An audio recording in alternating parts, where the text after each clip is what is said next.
Hi Booktube, it's Amy. So I'm gonna do what I can here. This is not my apartment, as you can see.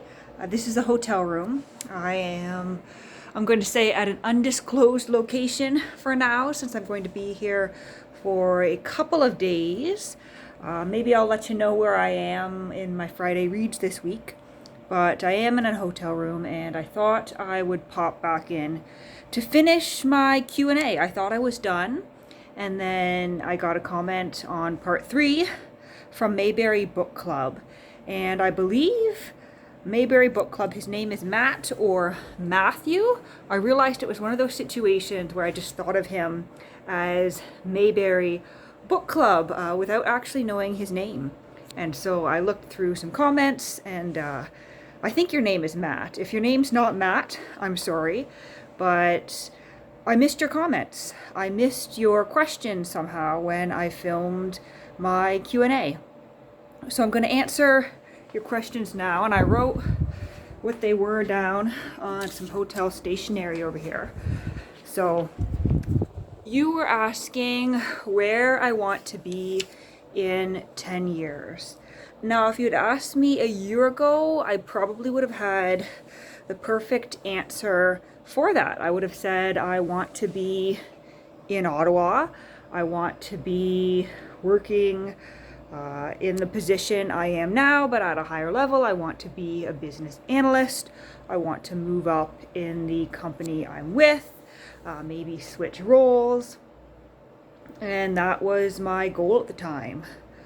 But recently, I'm not so sure. I'm not sure whether I'm going to be in Ottawa 10 years from now. I'm not sure whether I'm going to be working for the same organization that I am now. A lot can change in 10 years. I'm open to change.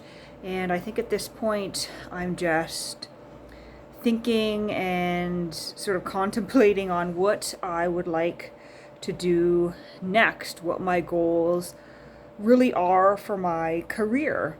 It's not that I don't like what I'm doing, but I feel like there's got to be something more. And, I don't know where I'm going to be in 10 years. I guess I will find out.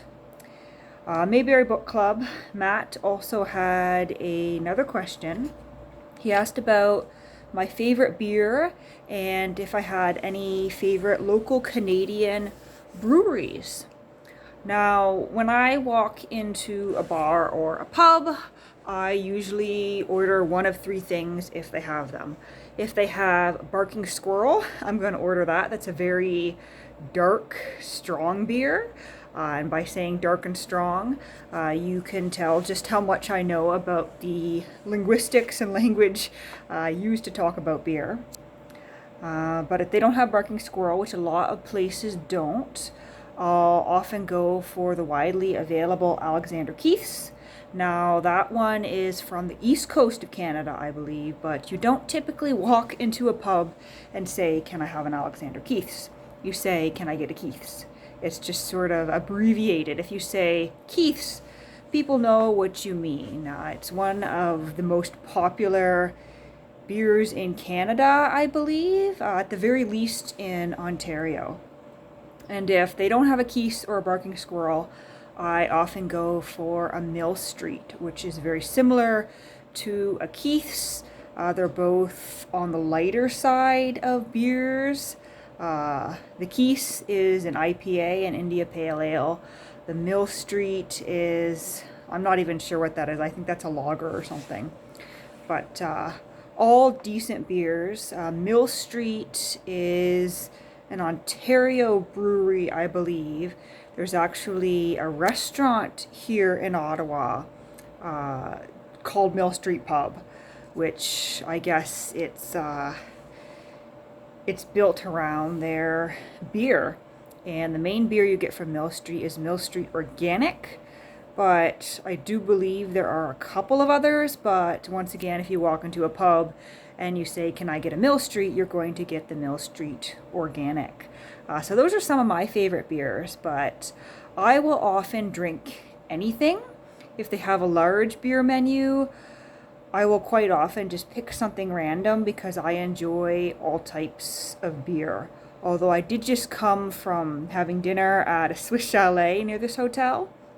It's about 8 o'clock, so I wasn't going to go very far. I was going to go for the quick and easy, and I always do enjoy Swiss chalet.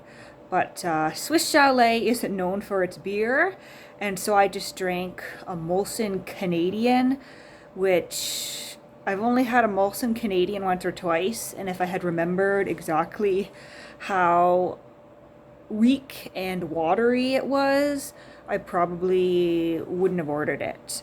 Molson Canadian is a very, very light beer, I guess. More along the lines of an American beer, I guess I would say. Let's see. So Mayberry Book Club also asked about the funniest novel I've read. Well, on your recommendation, I recently read Bouvard and Peuchet by Gustave Flaubert. That one was pretty funny, and that one was definitely a 5-star read on Goodreads. But there's also a novel by a Canadian writer called The Best Laid Plans, and I'm not recalling the author right now. I think it's Terry Fallis. If I'm wrong, I will correct myself in the comments of this video. I can't edit it in because I'm just filming on my phone. It's going to be a shoot and post. That's actually a bit of an experiment too, because this is a brand new phone. I replaced my Galaxy S5 with a Galaxy A70 over the weekend because my old one wasn't charging properly anymore, and my cellular company offered me this phone for essentially free with a 2-year contract, which I was quite happy to do, but this is the first time that I've gone ahead and filmed on it. And it supposedly has a very good camera. We'll see how this works out. Of course, it's not entirely accurate since I'm in a hotel room and the lighting is different. I'm noticing, just as I'm looking at myself, my hair is coming across very light and my face looks a little pink, but we'll ignore that. Yeah, so the novel The Best Laid Plans by Terry Fallis, I think. But it's been several years since I read it. But that is a political satire about I believe the main character is a professor, and he has no desire whatsoever to run for office. He doesn't want to be an MP, but a friend of his says, "Will you run?" Just to be a candidate in this riding. Nobody expects him to win because the incumbent is a minister, but in the middle of that election campaign, the minister ends up in the middle of a sex scandal, leading his constituents to vote for the other guy and pushing this unwilling university professor into Parliament. And as a very principled person, he refuses to toe the line and refuses to play party politics.